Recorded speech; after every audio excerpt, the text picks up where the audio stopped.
At the vulnerable age of 12, Laura McDonnell was picked out by a gang of men who befriended her, showered her with attention, and gained her trust.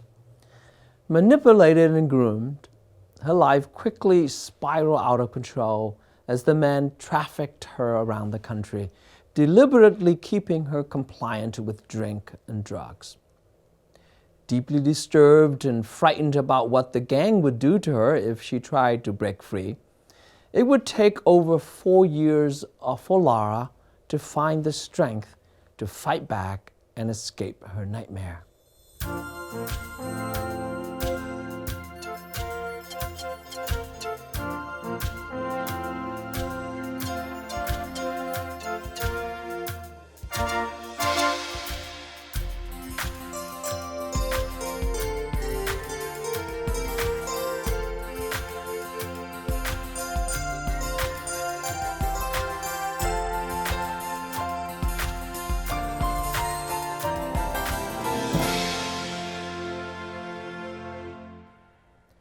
Human trafficking is a universal problem.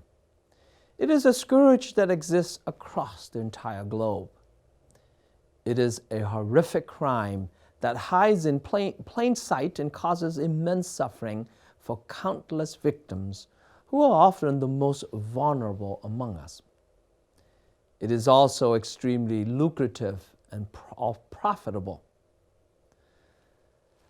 This modern-day slave trade is a threat to all nations and triggers all sorts of grave violations of human rights. It shatters families and communities, fuels organized crime, and undermines public health and security. The three most common types of human trafficking are forced labor, debt bondage, and sex trafficking. Forced labor, also known as involuntary servitude, is the biggest sector of trafficking in the world. For instance, a family gives up a child to an adoption agent in Nepal because they cannot afford to care for him. The child is then in turn sold to a sweatshop owner who forces the child to leave to sew garments without pay for hours each day. The child is usually malnourished and does not attend school. This is a typical example of forced labor or involuntary servitude. Debt bondage is another form of human trafficking in which an individual is forced to work in order to pay a debt. For example, a young woman from Russia has accumulated serious credit card debt and is desperate to pay it off. A man who identifies himself as an employment agent offers her a job in the United States as a domestic worker. She arrives in San Francisco with a valid visa, but her passport is immediately confiscated. She is brought to a home where her movement is restricted. She is then told that she must work as a housekeeper to pay off the costs of her travel, or her family will be killed. The young woman is in debt bondage. The third type is sex trafficking. Two women from Southeast Asia are brought into Los Angeles under the pretense that they will receive jobs as hostesses or waitresses. When they arrive, they are held captive and forced into prostitution while their captors control the money they receive. Sex trafficking disproportionately affects women and children and involves forced participation in commercial sex acts. In the United States, any child under the age of 18 who has been involved in a commercial sex act is considered a trafficking victim. Women and girls make up 80% of the people trafficked transnationally. Yearly, traffickers exploit about 1 million children in the commercial sex trade. For example, A 15-year-old boy runs away from his home in San Jose, California, and ends up living on the streets of Los Angeles. He is seduced by a pimp who forces him into prostitution and controls all the acquired profits. Human trafficking is the second largest and fastest growing criminal industry in the world, with as many as 40 million individuals living in slavery-like conditions. Many mega cities around the world harbor this illegal activity. Cities like Paris, London, Amsterdam, Tokyo, New York, San Francisco, just to name a few, are not immune to the problem and have been considered prime destinations for human trafficking due to their ports, airports, industry, and rising immigrant populations. The International Labor Organization estimated that in 2017, sex trafficking and labor trafficking generated $99 billion and $51 billion in revenues worldwide, respectively. To put it into perspective, human trafficking almost matches the annual revenue of Starbucks, Nike, Facebook, and Disney combined, approximately $152 billion. What, if anything, can the Bible possibly say to us about the scandal of human trafficking? I strongly believe that there is an urgent need for all Christians to respond to and become involved in tackling this modern-day slavery. Just as the abolitionists responded to the great injustice of the slave trade in the 18th and the 19th centuries, so must we respond to this global scourge and crime of contemporary human trafficking. The Bible actually has a lot to say about this matter. Like so many victims of trafficking today, Joseph was sold by his own family. His story is recounted in the book of Genesis, chapter 37 to 50. Joseph was the 11th son of Jacob, but Rachel's firstborn. Of all the sons, Joseph was most favored by his father. As such, his brothers were quite jealous of Joseph and plotted to kill him. But when the brothers saw a caravan of merchants heading to Egypt, they decided to sell Joseph to these merchants for 20 pieces of silver instead. The fact that the Midianite caravan was ready to buy a slave to sell in Egypt tells us that the slave trade was already happening in the region at that time. Joseph was later sold to Potiphar, one of Pharaoh's officials in Egypt. While he was attending to his daily tasks, Potiphar's wife tried to seduce Joseph, who is described as handsome and good-looking. Joseph, however, resisted her sexual advances and ran away. Angered by this refusal, she made a false accusation of rape against Joseph, and he was therefore thrown into prison. As a slave, Joseph had no rights and no way to appeal when he was unjustly accused by Potiphar's wife. This is similar to the experience of many trafficking victims who are vulnerable to abuse.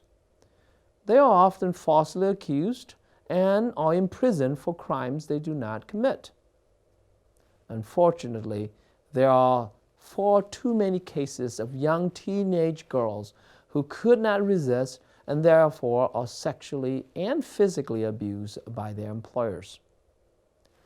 Statistically, women and girls are disproportionately affected by modern slavery, accounting for about 21% of the overall total, while men and boys account for 29%. While in prison, Joseph became famous for interpreting dreams. One day, Pharaoh dreamt of 7 lean cows which devour 7 fat cows, and of 7 withered ears of grain that devour 7 fat ears. When Pharaoh's advisor failed to interpret the dream, a fellow prisoner remembered Joseph. Joseph was then summoned. He interpreted the dream as 7 years of abundance followed by 7 years of famine, and advised the Pharaoh to store the surplus of grain.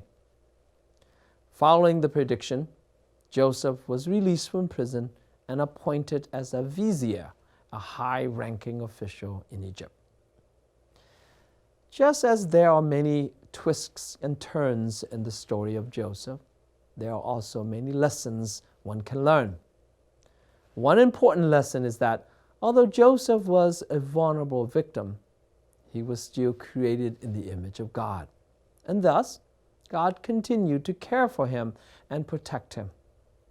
3 times in Joseph's story, the phrase, "but God was with him," is repeated, and rendering us that no matter how terrible we are treated by others, whether one is sold, betrayed, or falsely accused, unjustly imprisoned, or forgotten, God's presence can carry us through difficult times.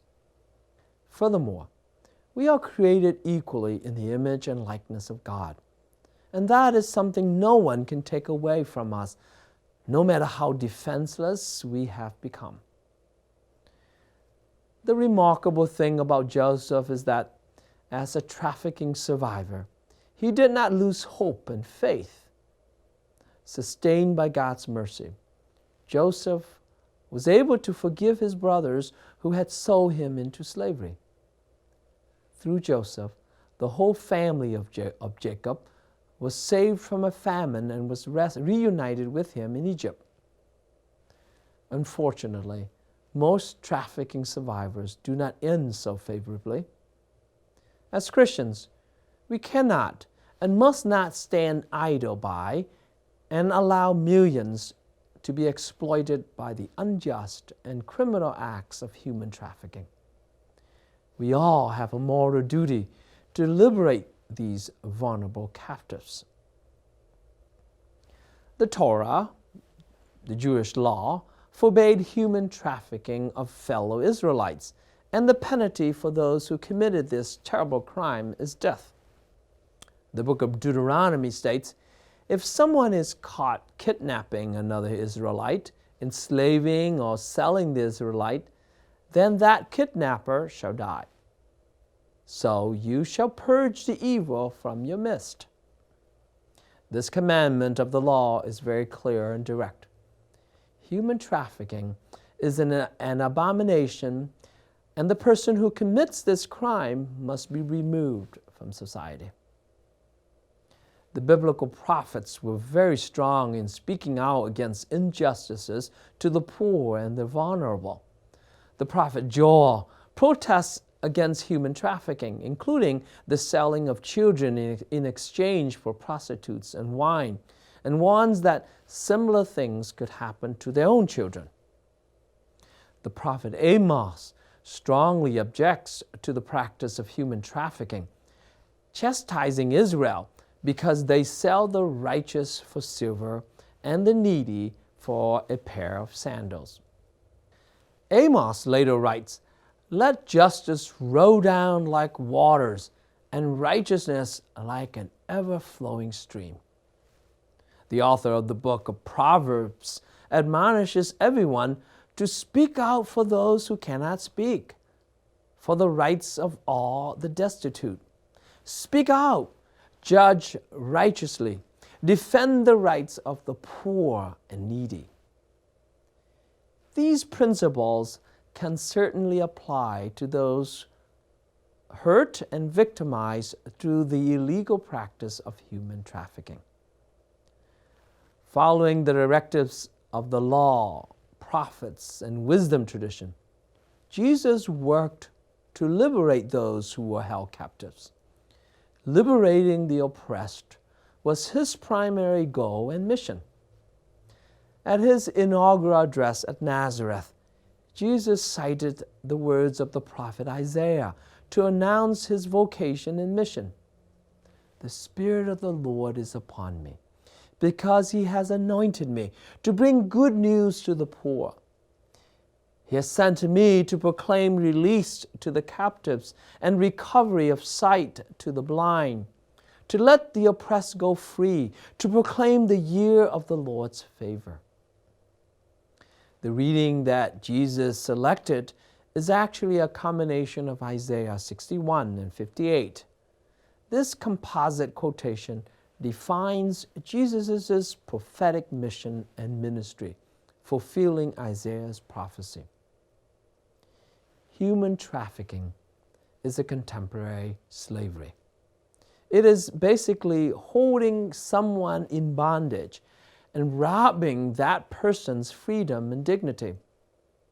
It is a vile crime against God and humanity. It treats a human life as if it were only a commodity that can be bought and sold, used, and discarded. Consequently, this crime contradicts everything God has formed and fashioned a human person who is so beautifully created in God's very own image. It is no wonder that Jesus works so hard to restore the dignity of the human person.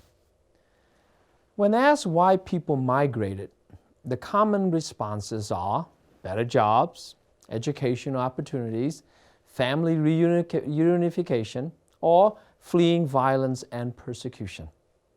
We rarely hear the threat of climate change in their answer. Nevertheless, the environment and natural disasters such as hurricanes, floods, famines, or earthquakes are major factors in human mobility. An expert at the United Nations High Commissioner for Refugees recently gave a stern warning that the Earth's climate is changing at a rate that has exceeded most scientific forecasts. According to the Internal Displacement Monitoring Center, in 2019, nearly 2,000 disasters triggered 24.9 million new internal displacements across 140 countries and territories. This figure is said to be 3 times the number of displacements caused by conflict and violence. Most of the displacements were the result of tropical storms and monsoon rains in South Asia or East Asia and the Pacific. 4 countries accounted for more than 17 million new internal displacements due to environmental disaster. India with 5 million, the Philippines 4.1 million, Bangladesh 4.1 million, and China 4 million. Human mobility caused by natural disasters happen quite frequently in the Bible. The most well-known biblical story is Noah and his ark found in the book of Genesis. Most children are familiar with this catastrophic deluge. Noah is said to be a righteous man who followed God's commandments. Other inhabitants of earth, however, were corrupt and evil, so much so that God regretted having created them. Thus, God decided to wipe out the entire earth with a great flood and start anew. God instructed Noah to build an ark in which he, his sons, and their wives, together with 1 pair of every male and female of all living creatures, would be saved from the waters of the flood. Many cultures have myths that involve a flood to explain their origins. Archaeologists have discovered tablets bearing flood stories from the Semitic people who live in Mesopotamia between the Tigris and the Euphrates rivers, mostly modern-day Iraq. Two of the tablets are the Sumerian Gilgamesh epic and the Babylonian Atrahasis epic. Some scholars believe that the author of the book of Genesis was familiar with the myth of Gilgamesh and possibly adopted it for the Bible's flood story. Others argued that they were independent stories derived from a common language of cultural and mythological metaphors and images. Another explanation might be closer to the truth. The last major ice age ended about 10,000 years ago, causing the water levels to rise considerably. The entire seaside communities were destroyed. Some scientists claim that the rising water of the Mediterranean Sea reached a blockage in the Bosphorus and flooded a valley that became the Black Sea. This event, known as the Black Sea Deluge, would happen around 5,600 years BC. Other scientists speculate the cause to be a tsunami or a comet. Perhaps the memory of one or more of these great floods was carried over or transported into the biblical flood story. More importantly, what is the theological point of the famous biblical deluge? We are told explicitly in Genesis 6:5 that the cause for this tragic flood was human wickedness. Human rebellion, which began in the Garden of Eden, had escalated to an intolerable point. Humans had departed from their duties to be image bearers of God and caretakers of God's creation. So, God needed to begin afresh. Noah, who is blameless and righteous, represents a new creation or a new Adam. Thus, the flood story is really about how to make things right again to avoid another flood of biblical proportions. One would hope that the new humanity after Noah would learn from past mistakes and get it right. But time is running out, especially with the crisis of climate change due to global warming. Too much water can cause floods. Not enough water leads to drought. Global climate change is affecting our earthly home in more ways than ever. Extreme water conditions like severe heat and excessive dryness of the land have caused frequent droughts, leading to extreme shortages of food in many parts of the globe. In several African countries, for example, Somalia, Kenya, and Ethiopia, droughts have become increasingly severe, leaving millions of farmers without the ability to grow food. A persistent drought recently left nearly 23 million people across East Africa without enough food to eat. In South Sudan, almost half of its population, about 4.9 million people, are going hungry. Without any alternatives, families affected by food shortages are forced to migrate. Often one parent, usually the father, has to abandon his home in the countryside to go to the city to find work to feed his entire family. There is a global hunger crisis today. In mid-2020, a report from CNN said that the world is facing multiple famines of biblical proportions. The director of the World Food Program starkly identified 10 countries already having more than 1 million people on the verge of starvation. With the 2020 coronavirus pandemic and its effects, there will be an additional 130 million people pushed to the brink of starvation. When added to the 821 million people already chronically hungry, about 1 billion people will be in dire situations. The Bible recounts many famines too. The first one happened in the time of Abraham and Sarah. Soon after they had just arrived in Canaan, a severe famine broke out, forcing them to flee to Egypt to reside there as an alien, for the famine was so severe in the land. The issue of climate change is highly politicized and controversial. But scientific evidence points to it as a reality. The human impact on the environment is a major concern for the 21st century. Throughout human history, migration and climate have always been connected. But in the modern age, the impact that humans have made on the environment is likely to force more people to resettle or migrate.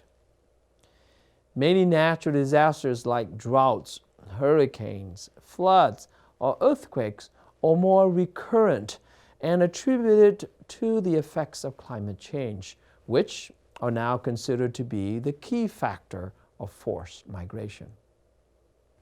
In 2010, a 7-point magnitude earthquake hit the capital city of Port-au-Prince, leaving 1.5 million Haitians homeless. In 2015, a devastating series of earthquakes hit Afghanistan, Pakistan, and India, and Nepal. All of them were 7.5 magnitude and more. These drove hundreds of thousands of residents from their homes. According to a report published in 2017 by Cornell University, events prompted by climate change, such as droughts and flooding, could account for up to 1.4 billion people who are forced to migrate by the year 2060. The report also predicts that by the year 2100, 2 billion people, about 1/5 of the world's population, could become climate refugees due to rising ocean levels. These alarming predictions should be a wake-up call for all of us to address the global climate change crisis today and to do something about it. We all must act immediately because the planet, our only home, is in great danger.